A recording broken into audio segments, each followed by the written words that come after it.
Finishing করে দিয়ে যাবে ভালো ইয়া ধরো ওই ঘরে শোনা তো স্যার করো ও কসুর ধরো ও এই যে বাথরুম, ও জামলা ধরে কসুর ধরো এই যে এখানে এই সাবমার্সিবল পাম্পার এখান থেকে টাঙ্কি উপরে, এই যে বাথরুম 1 নম্বর বাথরুম, এখানে হাই কমোড হবে। এই যে 2 নম্বর বাথরুম, এখানে লো কমোড হবে। হ্যাঁ, ভিতরে সিস্টেম করে যে কল টল আছে সিস্টেম করে হবে।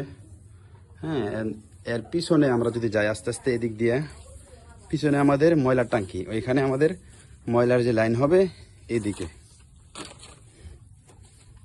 এই যে ময়লার টাঙ্কি, এই যে ময়লা টাঙ্কি এখান দিয়ে, এই যে পিছন দিয়ে লাইন হবে ময়লার, এখানে পানি ময়লা যা আছে এখানে।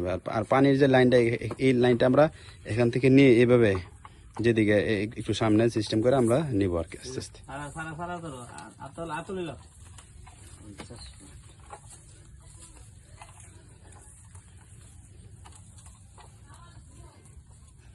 ধরো যে উপরে টাঙ্কি হবে, সাবমার্সিবল পাম্প, এদিকে একটু আমাদের